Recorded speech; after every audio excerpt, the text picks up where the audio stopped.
Welcome back, folks. This is the UK Commonwealth, Far East Command, Canada, South Africa, France, Holland, Polish, Australia, New Zealand, turn one. So lots happening there. All these nations together, collaborating, working together. So we're going to get into it. But first, I just wanted, forgot to mention this in the last video, was the UK strategy. In my mind, well, General Hand Grenade did the best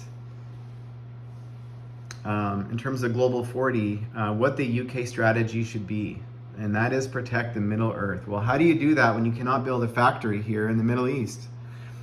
So you're just going to have to survive and do the best you can to save Calcutta and Cairo.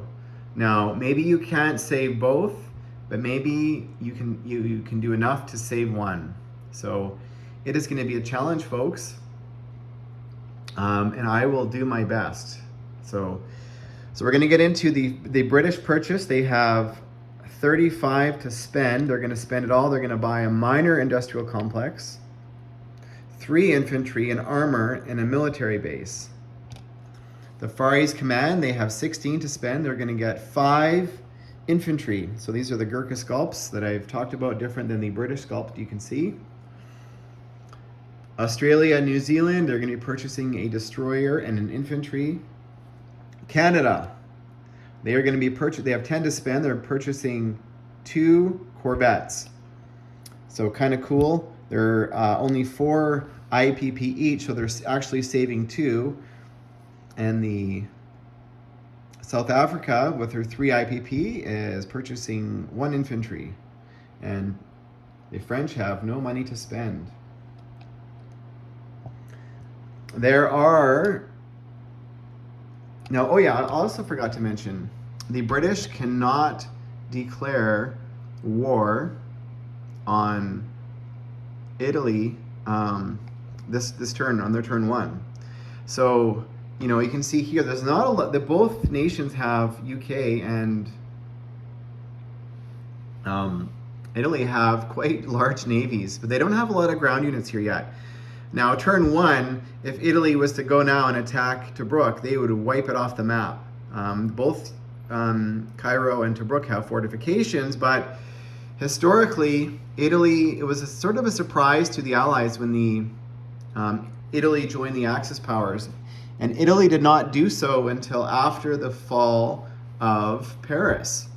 So on Italy's turn, that hasn't happened yet, they are, well, if they choose to, declare war on the British. The British can declare war on the Italians turn 2, but not on turn 1. So basically, and I believe I made a rule, the British cannot end movement in any of these 3 sea zones surrounding Italy. And there's no sneaky Carl anymore. So what Kurt likes to do is annex these Greece guys here so they can get these 3 boats. But I don't want to do that, because I think if I do, I'm sacrificing, even though it's just 1 infantry and a transport, I think it's too risky. I think I need as many ground units as I can to defend Cairo. And now that this transport is dead from this pesky Graf Spee, this transport cannot bring guys up here next turn. So I'm there's only currently 4 units there. There's a fighter, 2 infantry, and an armor. And yeah, like this 1 infantry in Upper Egypt can make it back, and the infantry in Transjordan can make it back. And I guess if this 1 infantry got on the transport, it could make it back, but it might have other uses for that. So, and I thought about building an air base here in Cairo and moving this navy into the Med and flying this fighter over, which gives it more of a 50-50 fight, even though the British are still not at par with the size of the Italian Navy. But something here critical happened, which changed what the British are going to do, and that is this territory in Syria going Vichy. Now you can see here this little strip of land here that's touching the sea zone. This means now the entire Italian Air Force can now also hit the sea zone and land in Syria.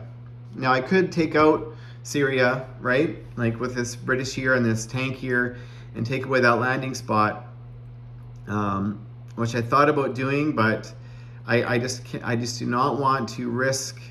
And still, the Italians still have the upper hand, so I'm not going to risk it. I'm going to evacuate the Med, not build an air base, and try and come back on a later day. So that is but this goes to show that how each game can be different, because if this territory here had gone free French, now that's a free infantry for the British. And also here, these guys here, because France cannot declare war on Italy, these guys here are kind of boxed in, these infantry here. So there is a French destroyer in this sea zone which can attack these Germans. But anyways, the three, I think there's 2 battles that we're declaring. So we're going to go after, now this is actually an Italian submarine. So we're going to be declaring war, declaring a battle here against these 3 German boats, because what we don't want is German Navy in the Med, because then that's going to be cannon fodder to go attack this British Navy in conjunction with this whole Luftwaffe, which in a lot of games will be making its way down to Africa. So we need to get rid of them. So what we're going to do is we're going to be sending a destroyer and submarine from Sea Zone 35, 1, 2. And also that attack is going to be supported by the French destroyer coming in. Now here, I just forgot to mention, now Italians can still take Greece and roll for these ships. So there's still a chance the British could get these boats, which is why I'm not willing to sacrifice the transport to do so. Actually, so there's 3 battles, sorry. These 2 destroyers are going to be coming down to attacking the Graf Spee. Okay, so that's still 2 at 4 attacking 1 at 6. That's before I've lost my 2 destroyers attacking this. So that is a battle that I do not like. And up here, this French and British destroyer are going to come up to the sea zone here, and they are going to take a poke at these 4 submarines, damage battleship, cruiser, and destroyer, and that attack will also be supported by this entire Air Force. So there's 2 aircraft coming from Liverpool, which are going to have 3 spots remaining. They're going to go 1, 2. They're going to have 3 remaining. And the ferry Swordfish and the 2 fighters are coming from London. They're going to have 2 spots remaining. And the Wellington medium bombers are also coming. They're going to have 4 remaining. So you got all these aircraft coming in against that small little navy there, with no follow-up, which kind of makes me scary. So currently the Germans, because they inherited this battleship and cruiser, and they've got 2 submarines, they've also inherited a submarine, I believe. Anyways, it's just, so what I don't want is these fleets to amalgamate, even though I don't have a follow-up. But Sea Lion currently is not under threat on the next turn, because the only transport is up here, cannot make it. So that is just something to consider. Where is the transport? So those are the 3 battles. Depending on what happens here, this guy here could be annexing one of these territories, depending on what happens with this transport. I know it's not a battle, but the British are going to be leaving Hong Kong, because historically the British and the Canadians, they basically were outnumbered in Hong Kong and spent the entire war in a prison camp, which was under horrendous conditions. So we do not want to subject the British and the Canadians to that. They're gonna come down here, grab a guy from Malaya. I'm just gonna do it now. so I don't forget. Grab the guy from Hong Kong and grab a guy from Malaya and annex Sumatra. And the Anzac are going to send one guy from New Guinea over to Dutch New Guinea and annex that. The transport here in Sydney is going to grab 2 guys and go 1, 2, 3, and they are going to annex the Dutch East Indies, okay? So I know that happens after, and this still could happen after, but we have to see how this battle is going to go, because this transport might have to leave if this survives. So yes, there's that to sort out. So we are going to roll, I think, the battle for this C zone here first. So we have 3 at 4 coming in. Let me get this camera a little bit closer. So we have 3 at 4 coming in. And defending, we have 1 at 4 and 2 submarines, which are defending at a 2. Okay, so here we go. We're going to roll it all together.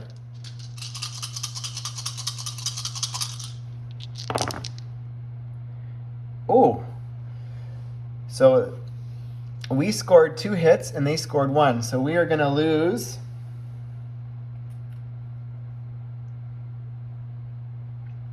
We're going to lose our submarine, the British submarine, and the Germans are going to lose 2 of their submarines.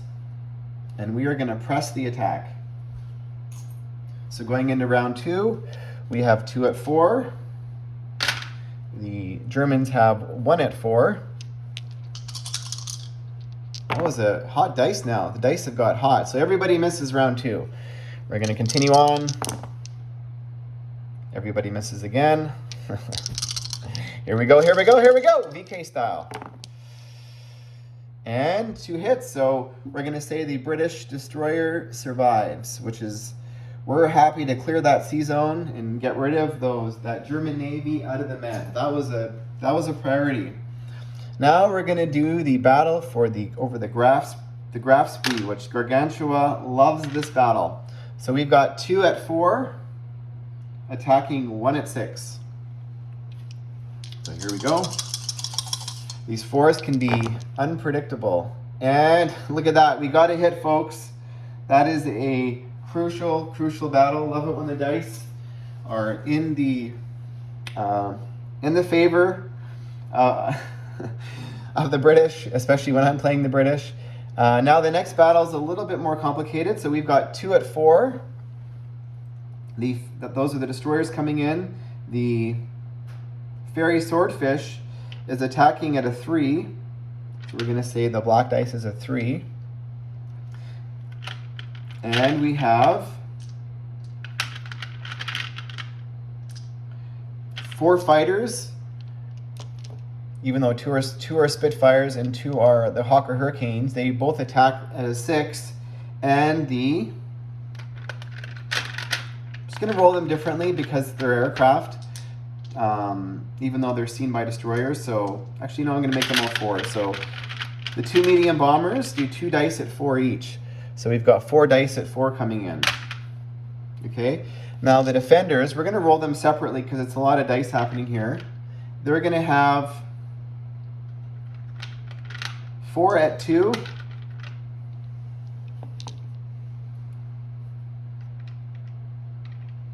One at 4, and 2 at 6. So we are going to do, we'll do brown dice for the 2 at 6. That's the damaged battleship and cruiser. So we'll roll that separately. So what we want to do is get rid of the battleship, cruiser, and destroyer. And hopefully 1 submarine survives the first round of combat, and then we can continue on and wipe out those 4 submarines. So here we go, here we go, here we go. So 1, 2, 3 hits. Wow, not great. So, what are they going to do? They are going to remove 3 submarine casualties.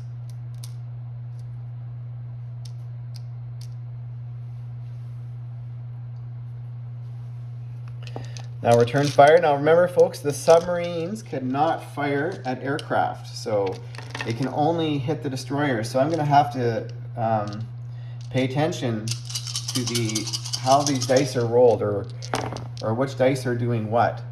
So no submarines got a hit, and that was a complete blank. They blanked on the return fire. That is huge for the British. So they are definitely going to press the attack, removing 3 submarines. So that is huge. I did not expect that at round 1. Some hot dice for the British. And they scored 3 hits on round 2. So that is going to be submarine, destroyer, and damaged battleship, because the damaged battleship can only go 1. So that's round 2 casualties. Wow, I cannot believe these dice. So returning fire is 1 at 2, 1 at 4, and 2 at 6. And 1 hit. So we will lose the French destroyer. Actually, you know, we're going to keep the French destroyer because it works with the British, so it goes on the same turn just to keep it alive. So we're going to press that attack. So there is 1 4 left, or 1 6 left. Sorry, that is the cruiser. So here we go. We're going to press that attack.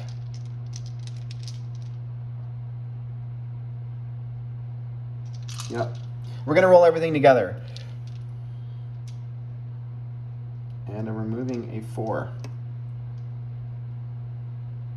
I could remove the ferry swordfish, but I like it. And it's going to defend London in case a sea lion happens. So they scored another hit. So we are going to lose that. Because I have no follow-up. So we're going to lose the destroyer. Otherwise, it's going to die next turn. And they lose their cruiser.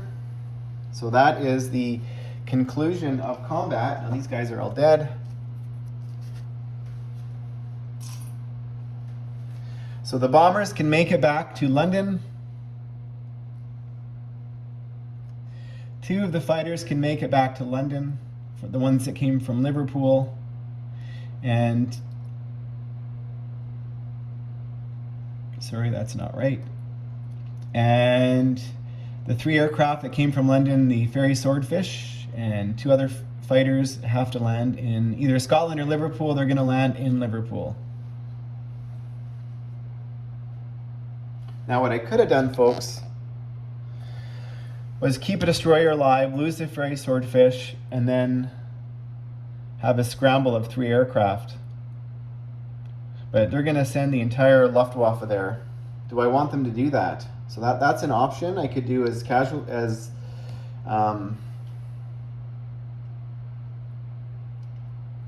they're going to be coming in with a battleship, a cruiser, and the whole Luftwaffe, and I do not want to sacrifice. These British fighters need to survive, so I'm going to say no to that. Other people, and strategy-wise or casualties, might disagree, but that's what I'm going to do, folks, because I'm going to build Navy and worry about now the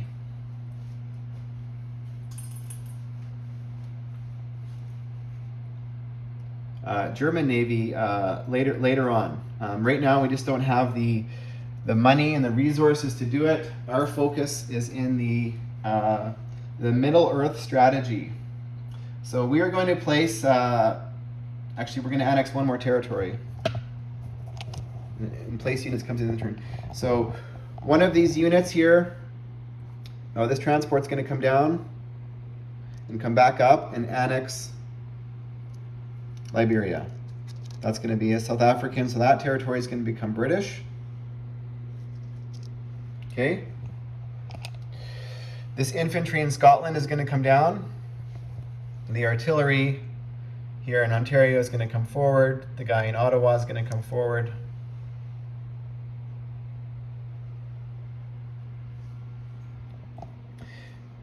I'm going to zoom out a little bit. I'm zoomed in really. So everybody in South Africa is going to go one space forward. Actually, you know what? I am not going to annex this. This transport is going to go 1, 2, and I'm going to save 2 guys behind here to get on this transport next turn. That is less important. Annexing that territory there. So yes, it is important that to get as many units possible up here or over here. So that's what I'm going to do. So sometimes, folks, the temptation is to go over here to Brazil to get rich, and over here to Liberia to get rich. But sometimes, if you're delaying 1 turn or 2 turns, those units need to be here. They need to be defending. So what we're going to do with this lone Canadian, we're going to allow him to maybe try and come down and give Canada some money. So he's going to get on the transport. He's going to go 1, 2, and he's going to end up over here in Panama. Okay? So the Canadian can Canada can do that next turn. All of these guys are going to back up 1 into Cairo. This guy here is going to back up 1. All of the aircraft are going to get off of the ships. They're going to go to Cairo. The ferry Swordfish is going to jump off this aircraft. It's going to go to Cairo. And the aircraft actually, it's going to stay there. It's going to stay there, yes. But the rest of the Navy is going to leave. It's going to evacuate the Mediterranean, which if they take Transjordan, that's a risk. We are not going to be able to get back in. But maybe we want them to take Transjordan. You know what?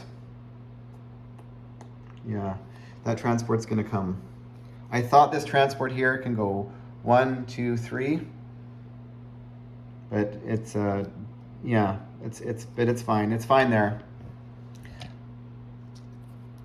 So that happened there. And see, folks, it's kind of, now you could call this all British, like, does it really matter? But for me, it's that much more special and historically accurate to have them all independent of each other. Now, all of these guys are going to go home, back to Calcutta, or not home, but defend the capital. So they're all going to, and this guy here is going to back up 1. That's happening there. These guys already moved. This transport here, actually this transport and destroyer here, they are going to join this Navy over here. So we've got a little bit of a Navy happening now. That transport's by itself. The entire Anzac fleet is going to come up here. And the fighter is also going to leave Sydney and land in the Dutch East Indies. Okay? So that's all of the non-combat movements for the British. Now we're going to place units over here in New Zealand, or in Australia. We're going to place a destroyer in Sea Zone 99 and an infantry in Sydney.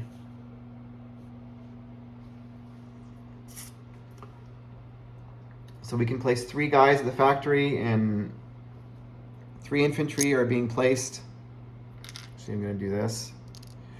Are being placed in Calcutta.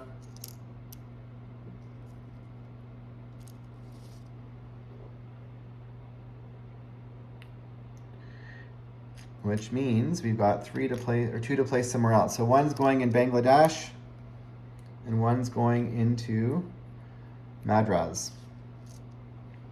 Okay. I don't know why I've got an extra. I'm going to have to watch that. I don't know why I've got an extra infantry there. I think it made a mistake when I chipped it. So, Britain is going to be putting a factory in Cairo. Is that a surprise?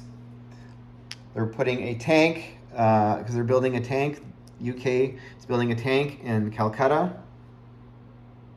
The military base in Rhodesia, so that can produce 1 infantry next turn. And it's always, oh, that's what happened. 3 infantry in London. Okay.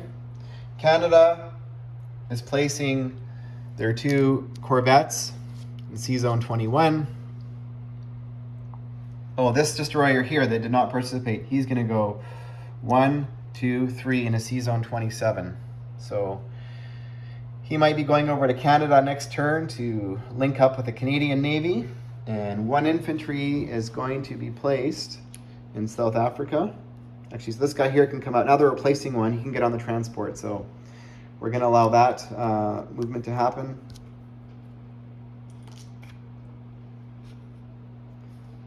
Now, in terms of counting up money, I'm not going to... It's actually a little bit of an onerous task to count up and figure out NOs, so I'm not going to subject you to that. But that is the end of the British turn, and Commonwealth and Canada and all the other Commonwealth nations. But I'm just going to talk about something that, when we're talking about adding history to the game, I've talked about this naval base, or air base in Dartmouth, Nova Scotia, that my grandfather flew a Lancaster out of, and that air base was called Dartmouth. And my family has paintings of it that my great uncle had made, and they're sitting in our family home, and it makes me with pride, and I feel a sense of pride when I talk about it, and I feel a sense of pride when Canada does something in Global War 1939 or any other variant. So it makes me very proud that that's now a part of the game.